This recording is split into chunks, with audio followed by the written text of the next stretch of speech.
Hello everyone! My name is Epiphany, and today I want to show you a crazy game I played in the Nashville City High School Championship back in 2014. I was the top seed of the tournament, rated in the high 2000s, and my first round opponent, Jing Dai, was rated in the high 1600s. As I often do, I had a lot of first round jitters. So I was playing black this game, and I played my usual Caro-Kann defense. So she played the pawn of Botvinnik, characterized by c4. We both develop, and here she plays bishop g5, which is a slightly unusual move. The main line would be knight to c3. So I decide to take a bit of advantage of that open diagonal leading to her king, check, and put her knight in an absolute pin. Then I put pressure on the pinned piece. Always a good thing, right? So here I get the bishop pair, and I'm feeling pretty good about things, although in practice the position is about equal.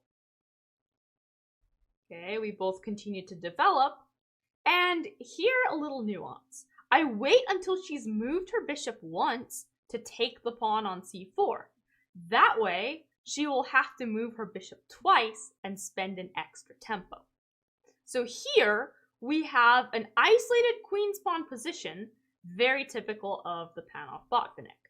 Although the isolated pawn can become a weakness for white, the trade-off is that she has more space and more active pieces, which give her better attacking prospects in the middle game. So I need to be careful. We both castle, and here I attack her IQP. Defends it, of course. And then at this point, I was struggling to find a plan, so unfortunately I started down the wrong path. I played b5. Now, the better move would have been knight e7 to control the d5 square, that key square in front of the IQP, and then I could have just kept developing. Here, black would be very happy, putting pressure on the pinned knight, getting my rooks to open files, etc.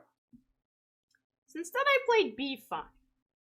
Again, not a terrible move, but I'm definitely not following the right plan, and I'm also cutting my queen off for the rest of the board, which is definitely relevant later. And now I play bishop a6. So this is certainly continuing the wrong plan, leaving my kingside completely unprotected. I was hoping to break through on the queen side, but this plan is way too slow. I probably should have played h6 instead to prevent knight g5. Because after bishop a6, my opponent can strike immediately with knight to g5, hitting all the weak squares on my king side, and I would already be in trouble. Now, in fact, she can just sack on f7 because I have so few defenders.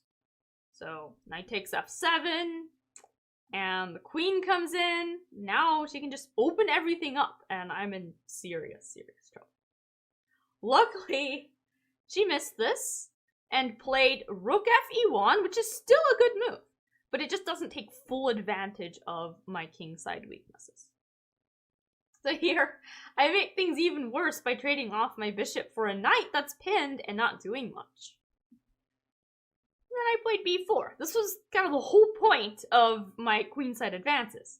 So I thought here I might be making progress, but of course, she can just push past and gain space.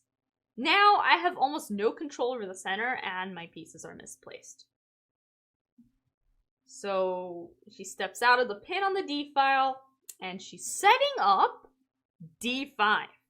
Finally pushing what used to be the IQP. So around here, reality set in for me and I realized I was getting crushed. You know, night on the rim is dim, but I didn't have a lot of options. So things are looking pretty dire for me. At this point, my king side is falling apart, while half my pieces are over on the queen side doing nothing. They're certainly not helping with the defense. So I try to kick her rook out and bring my bishop back into the game. But then she plays rook takes h6. I completely missed this capture. And the point is that if I take her rook, I get mated via discovered check. So she pushes c5, this is check. And, I move the king. But then this is actually a pretty mate with the queen and bishop working together on opposite colored diagonals. Good example of piece coordination, but wouldn't have been very fun for me. So after rook takes h6, I was really upset, of course, and I was honestly about to resign. Like, just on the verge of knocking my king over. But then I stopped myself and decided to take one last long look at the position just in case there was something I could do. After all, I had nothing to lose, so it didn't really matter how much time I spent on this move. So I looked and looked and looked, and then I found it. Pause the video here if you want to try to find the resource for black. Alright, so the move is queen takes a2. Shocking, right? Well, this is why you always look at all your checks and captures, even the ridiculous looking ones. White's bishop is overloaded, meaning it's defending both the a2 pawn and the d1 square, while also preventing me from taking the rook due to the discovered check. So if she takes the queen, then she gets back rank mated pretty much immediately. And by the way, guys, this is why you want to create luft early in the game, to give your king some breathing room so you don't get mated this way. So since she can't take the rook, she instead plays queen e3, protecting her bishop and guarding the back rank. Check on the back rank. She blocks. Now I've distracted her pieces away from my king's side and guarded the a1, h8 diagonal with my queen, allowing me to capture the rook safely. So now I'm actually the one-up material, although unfortunately my king is very exposed and ultimately I had nothing better than a draw. Queen e7, she attacks my rook, and I play rook d3, the only drawing move, since I'm attacking her bishop and preventing the deadly c5 discovered check. So now she's also in some danger and down material, so she decides to force a draw. Check, and we repeat moves here, and draw by threefold repetition.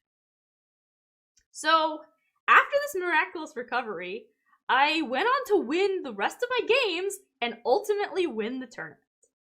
So, the moral of the story is don't give up, even if your position looks hopeless.